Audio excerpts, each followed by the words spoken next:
fresh off of calling the PGA Championship for CBS at Quail Hollow, joining us in his usual spot, although a week later, because, he had the PGA Championship to deal with, to talk about the NFL schedule, our friend from CBS, Jim Nantz. Good to see you, Jim. How are you?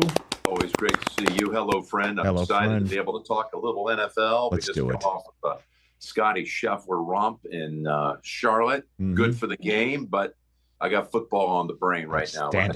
Let's do it. Let's do it. We got the notable CBS games just to start this off. And as usual, Jim, a large smattering of Kansas City Chiefs games. Why not? To start things off, though, you are going to be, it's sort of like an old school, I guess, what would you say, Summerall Brookshire CBS Sports game, right? An old school NFC battle. You're going to be in Green Bay, right? Lions, Green Bay to start things off?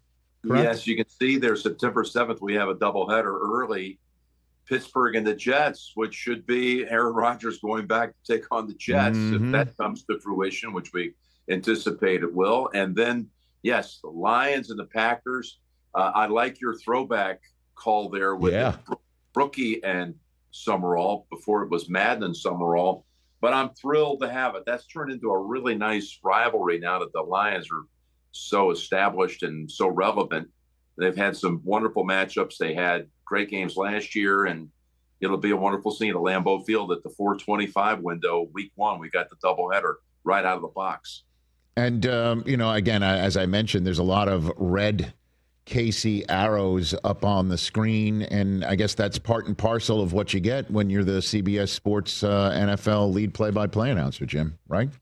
Well, and first off, for the network, we have 9 Kansas City appearances, 9 of their 17, which we should have the bulk of it since we are the AFC network, but everybody's jockeying to get, a piece of the action. So I think the second most for any one entity is 3. We've got 9 of them, including early on week 4, we have Baltimore and Kansas City, which will be really good. There you can see it right there, September 28th. And then we're going to have, as the primary games on the 19th of October, Raiders in Kansas City. Always ends up being just so intense. The one, though, that, of course, I'm really trained on, there are two. I'll get to Thanksgiving in a moment. But November 2nd, Kansas City at Buffalo. That is, and I'm not trying to sound like I'm selling you a bunch of hyperbole here, but is that not the best rivalry right now in the game? Ooh. Got to be, right? You can make that argument, Jim, because obviously you've got somebody who, if he doesn't play another snap, could be put on the Mount Rushmore of quarterbacking in Mahomes in many people's opinions. And then you've got Josh Allen, who's the reigning MVP, who has yet to appear in a Super Bowl because mostly Mahomes has been standing in his path. And they're always epic, right? There's no real blowouts here. They're always something epic. It always comes down to the end. There's always a play to talk about the next day on shows like this one.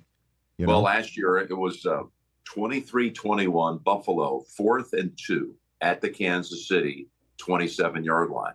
I mean, it's an interesting, what do you do here situation you don't see all the time. You kick a field goal, you make it, you're up 5. But you're going to give Patrick all this time knowing what he needs to do. And you just know that the Chiefs would be marching down the field in all likelihood anyway and winning the game. And Sean McDermott made one of the coolest coaching calls of the year. He went for it. And it ended up being a 27-yard dash to the end zone, bouncing off of 4 or 5 Kansas City defenders, like just shredding their tackle attempts. And it ended up, I called it on the spot, the play of the year in the NFL. I think that play had a lot to do with the momentum that led to him eventually being named the most valuable player. 30-21 final, Buffalo. But to your point, they keep meeting in the regular season because they have the first place schedules, right, as division winners. And gratefully, Romo and Wolfson and I, we've had this matchup, I believe, 7 of the last 8 times. And Buffalo wins these regular season matchups, but Kansas City wins in the playoffs. And that's precisely what happened last year with the AFC title game being at Arrowhead and the Chiefs winning that game in a nail biter. So, look, it will be one of the games of the year. And then let me just segue from there. Sure. On Thanksgiving Day, Kansas City at Dallas.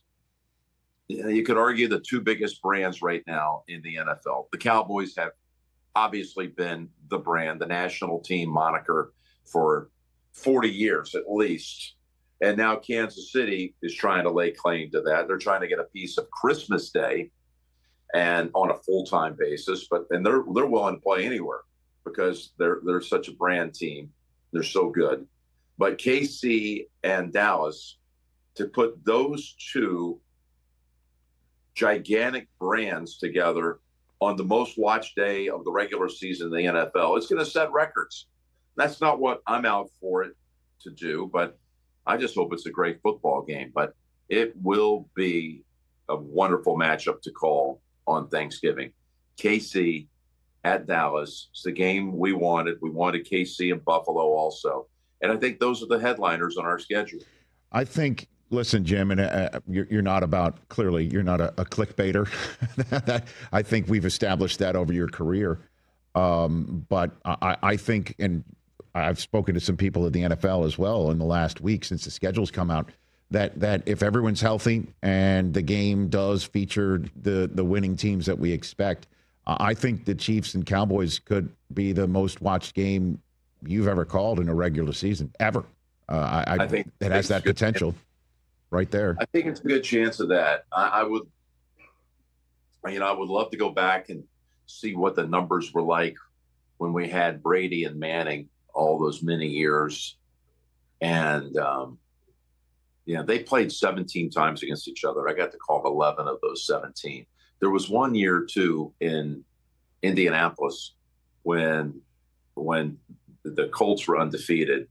And, of course, the Patriots were coming off a Super Bowl win. I know that was a monster rating. By the way, I've got Jim Irsay in my head and in my heart today. I knew him, and I was just devastated to hear the news.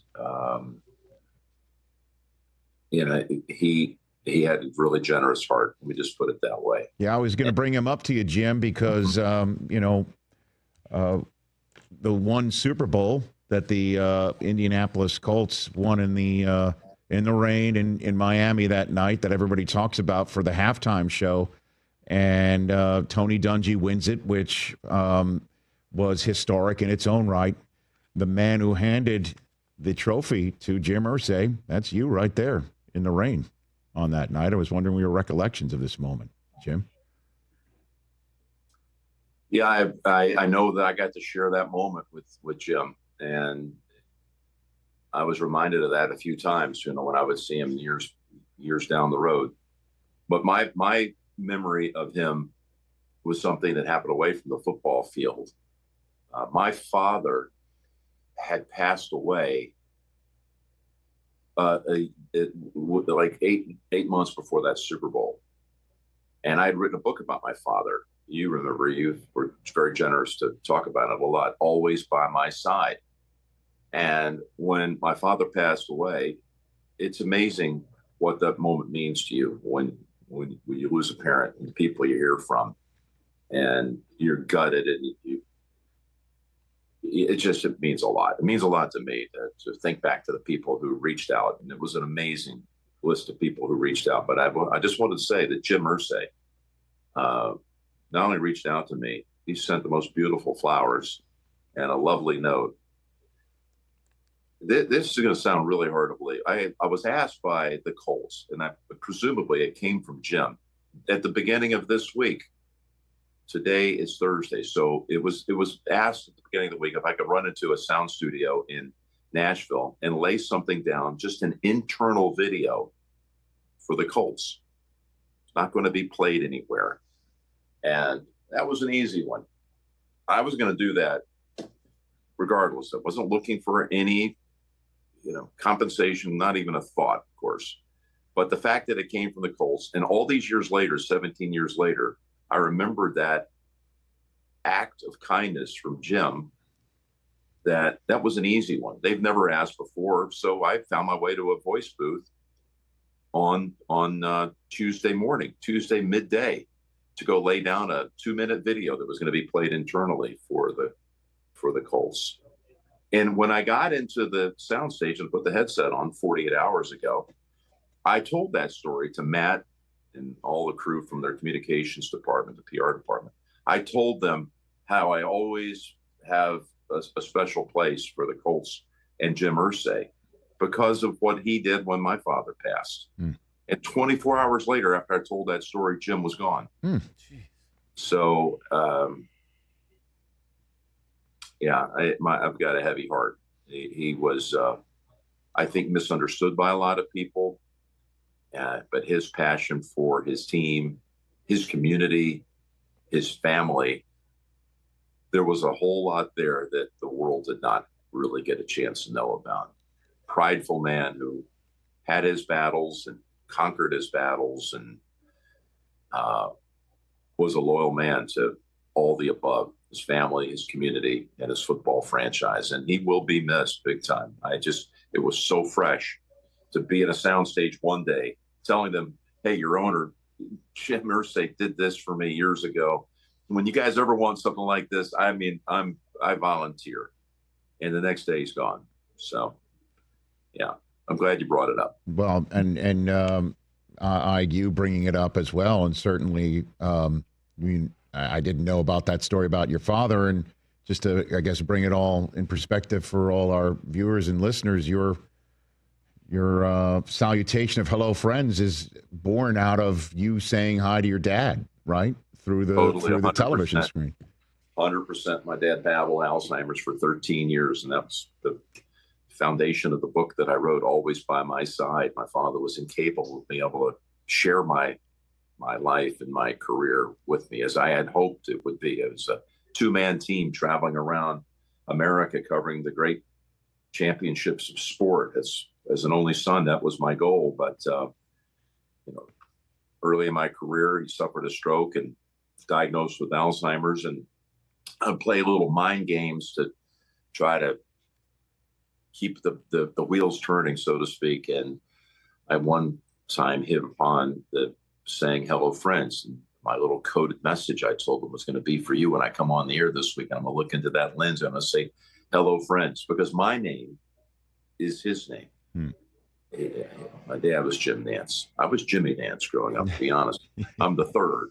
My close friends and family still call me Jim. But I just thought that might be something that will stick when I come on the air on all these weekends, that he knows that minute when the tally light comes on and I'm looking into that lens and I say, hello, friends, Jim Nantz here, along with whoever it was at that time, Ken Venturi, whoever it would have been, Billy Packer,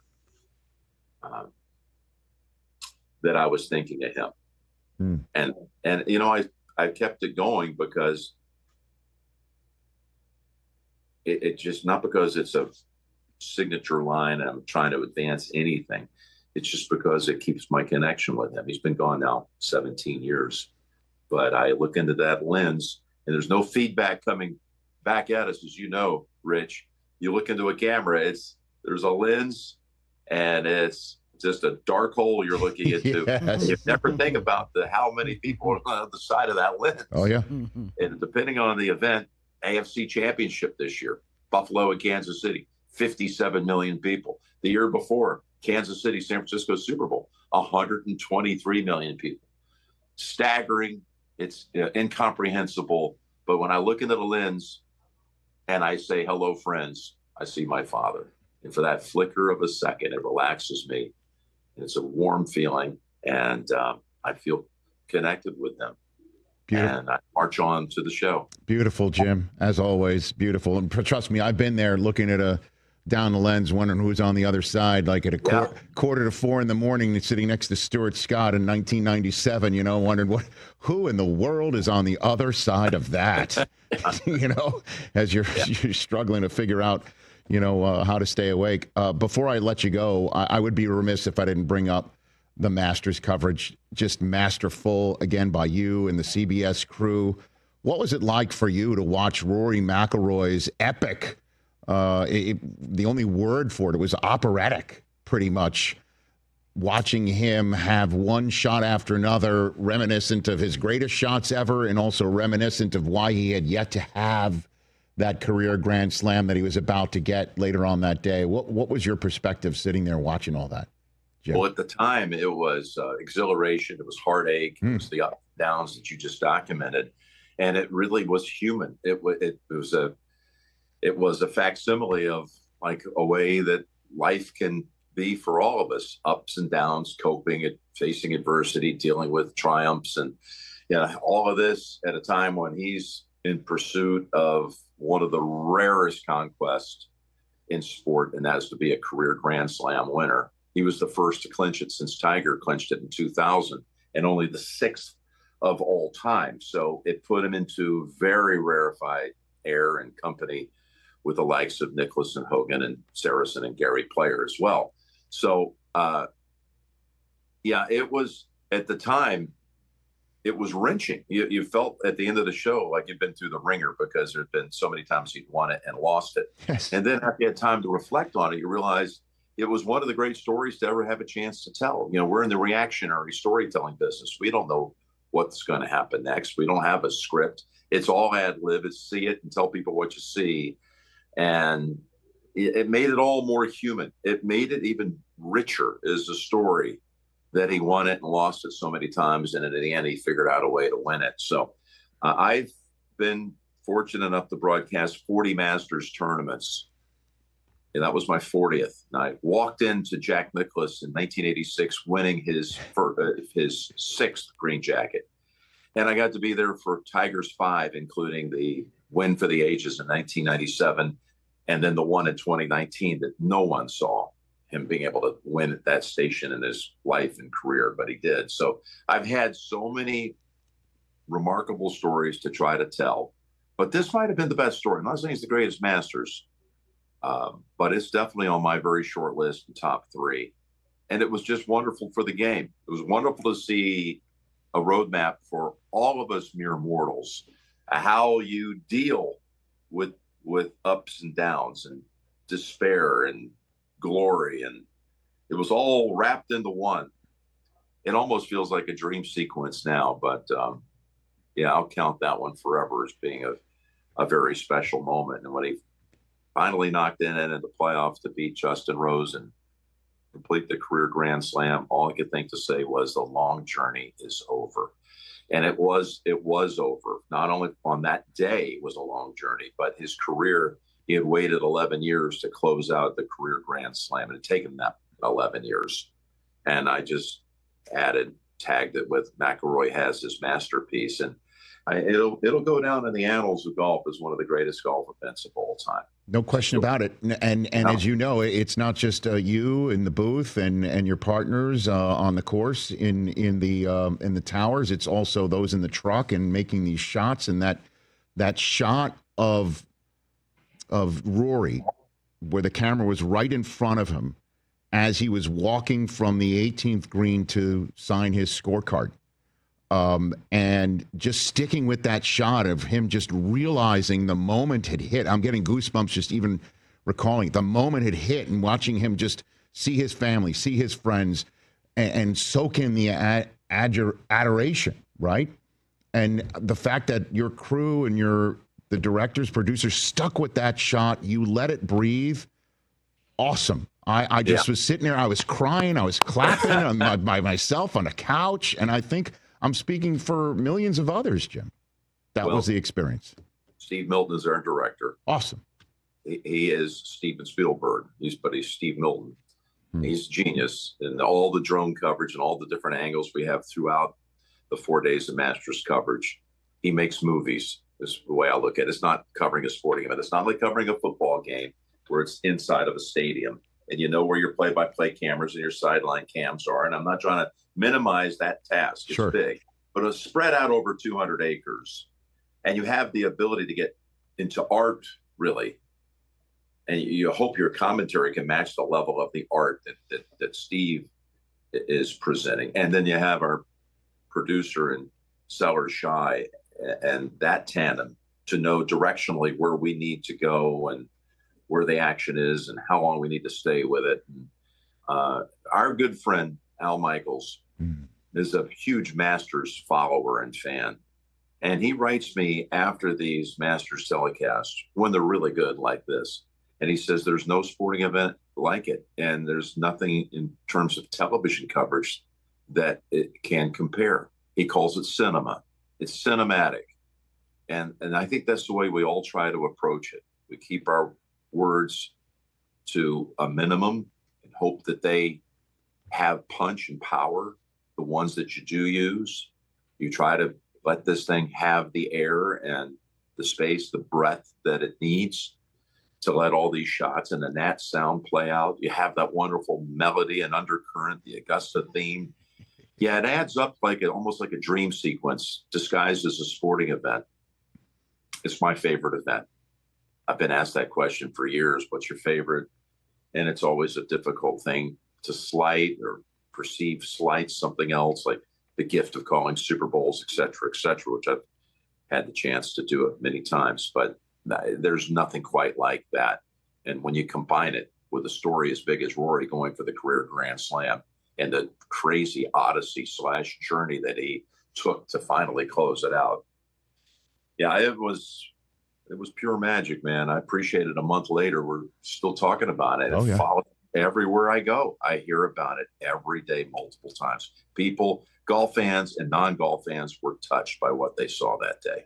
And it's part of the storytelling that you said, and I appreciate you sharing that about Al. He throws it around like manhole covers, certainly when it comes to sporting events that don't involve a hash mark or a sheet of ice, so That's true. Thanks for the time, Jim. You're the best. Our conversations always go where I have no idea because it's just you're a great human, man. Thanks for sharing as always.